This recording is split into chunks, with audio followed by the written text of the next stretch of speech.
Hi, my name is Sabrina Baker, and today I want to talk to you about drug addiction and why I feel that prison is not the proper punishment for first-time drug-related offenses. Even though drug addiction affects the lives of not only the addict, the family, friends, and loved ones, and even the community, prison is not proper punishment for first-time drug-related offenses. Over 4.1 million people are admitted into drug rehabilitation each year. In this presentation, we will talk about the following issues that drug addiction presents. How drug addiction can affect not only the addict, but also their family, friends, loved ones, and even the community itself. We'll talk about why I feel prison is not the proper punishment for first-time drug offenders, and what else we can do as friends, family, loved ones in the community to help an addict begin in their stage of recovery. As I stated in the beginning of this presentation, 4.1 million people are admitted into drug rehabilitation each year. That is only those who report it, so there's far more than that admitted into drug rehabilitation each year. We all know someone who has been affected by drug addiction.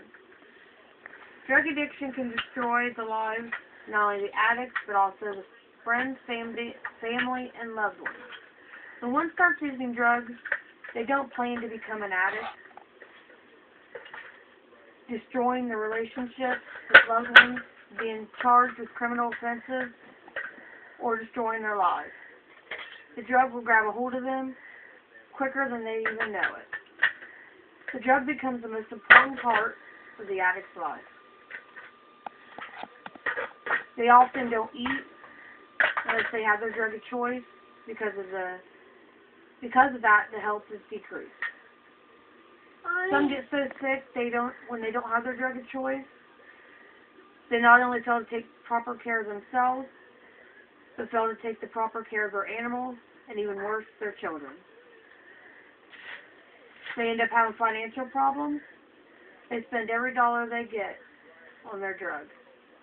This usually results in utilities being shut off, home foreclosure, cars being repoed, and no food in the home. When addicts are without their drug of choice, they go through withdrawals. This usually interferes with their ability to be able to hold a job. The addict loses self-confidence, self-esteem, and their self-worth. They feel as if they are no good to anyone and no longer want to go on. Addiction interferes with the ability to think clearly, have good judgment, control your behavior, and feel normal without the drug. When they don't have their drug of choice, they go through withdrawals, causing them to do things they normally wouldn't, just to get their fix. They will begin to isolate themselves, staying away from family and friends who do not use drugs because they are ashamed and embarrassed, as well as spend most of their time looking for their drugs. They will begin to isolate themselves away from family and friends who do not use drugs because they are ashamed. They will lie to their family and friends in order to get money they need to buy their drug of choice. If they can't find a way to get money, they will steal money or items to sell and pawn from their loved ones as well as strangers. It gets so bad that even though family and loved ones love them to death, they just don't want to spend time with them anymore. They can't trust them and hate seeing them the way they are when using drugs. Addicts live a life of crime. Not all even realize that until they receive the help they need. But as an addict, most of what you do is illegal.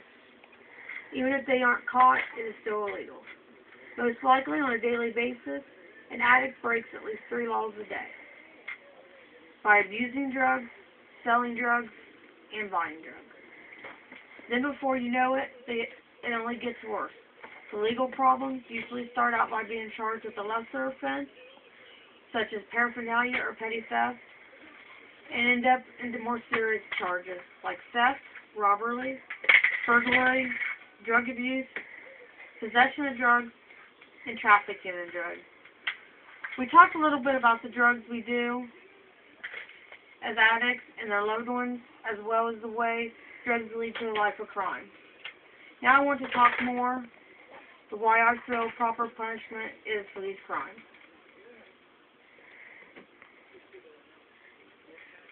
Prison is not the proper punishment for a first-time drug offender. 59.6% of the prison population is for drug offenses. That's not counting the percentage of people in prison for offenses that are related to drugs or were due to the fact that they were on drugs. When a person is sent to prison for drugs, what good does it do them? That I can tell you. It does no good. After meeting and talking to more convicts, it teaches them new crimes, new ways of making drugs, secrets of not getting caught, and more connections on the outside when they're released to buy their drugs. Prison focuses on punishment, not on how to stop the problem, how to prevent the problem, which will then cause the addict to reoffend. Almost 70% of prisoners reoffend after being released. 70%. Studies show this is because while in prison, they have a lack of support groups, their problem wasn't addressed, they learn more crimes, they lose contact with family, and when they are released, they have no money, no job, nowhere to go to live. If they were put into a drug treatment center, in a sober living home, all of these issues would be addressed. Prison shouldn't be the first conclusion for sentencing when it comes to judges. Judges jump when it comes to sentencing a person when committed to a drug-related charge or one who admits they are a drug addict. All he can think is getting the drug addict off the street instead of helping them. Drug addiction is an illness. It needs to be treated by experienced medical professionals such as in a drug treatment center. It would do an addict more good to be court-ordered into a drug rehabilitation center. That way they can work on their sobriety, have monitored random drug testing, learn about addiction and how it is a disease, and learn how to live in a society without using drugs. While they're learning all that, they are also under the supervision of staff, the same as in a prison. However, in a drug rehabilitation center, there is more staff to each member. After finishing the program of the drug rehabilitation center, they should then be put into what is called a sober living environment, a sober living house. There they will be taught responsibility. They will help them in seeking employment, teach them how to save money, get back on their feet, how to pay bills, help finding them shelter, or shall I say a home, and just everyday living techniques. While still learning about addiction, how to cope with it, what to do if they feel the need to relapse, going to NA, which is Narcotics Anonymous, and Alcoholics Anonymous meetings. They will also be monitored and drug tested randomly, as well as supervised by staff. This will transition them into the real world. Since we've talked about why I feel people who admit they are a drug addict or first-time drug offenses should be put into a treatment center instead of a prison, I now want to discuss what we as family and friends, or even the community, can do to help an addict get the treatment they deserve. What we can do as a family member, a loved one, a friend, or the community to help an addict begin recovery is first recognize there is a problem. Look for some of the following signs and symptoms. They isolate from family and friends. Their irritability, very edgy, lash out for no reason. Depression and anxiety. They have financial and legal problems. Look for withdrawal symptoms, shaking, restless legs, tremors, vomiting, hot flashes, and diarrhea. Their hygiene and beauty will decrease because they do not care for themselves. If they have children, they may stop taking such good care of their children. The worst thing you can do is ignore the problem. Daddy? Let them know you care and are here for them. Sit them down and talk to them. Don't yell at them or let your anger take over. Tell them you care about them. Love them and only want what's best for them. Remind them whom they used to be, of their dreams, and how far they have become.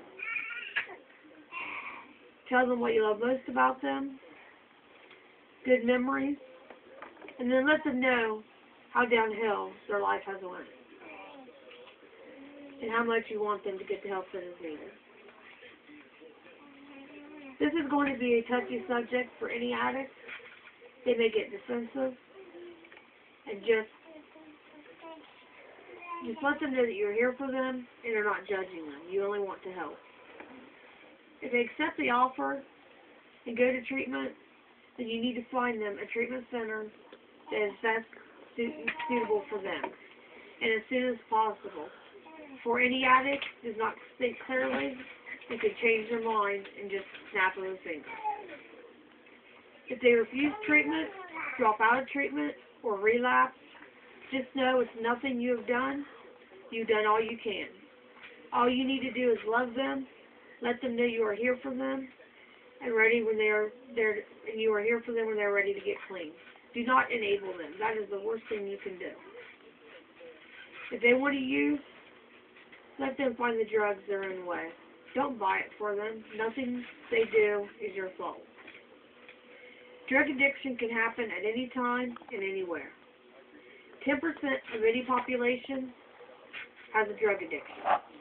That means 10% of doctors, 10% of law enforcement officers, 10% of the homeless, 10% of every race. No one is too good for addiction. It happens to the best of us.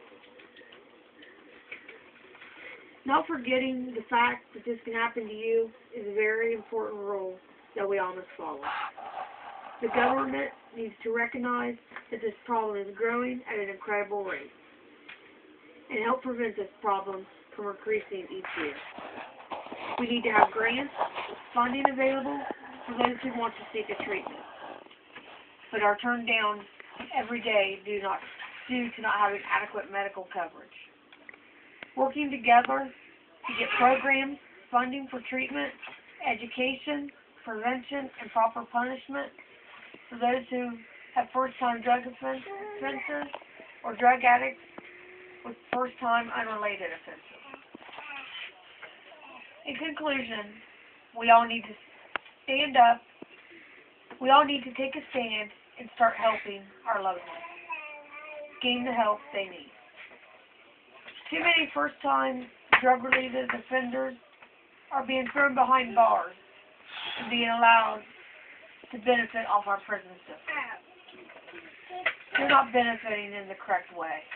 They're learning nothing about how to commit more crimes without being caught.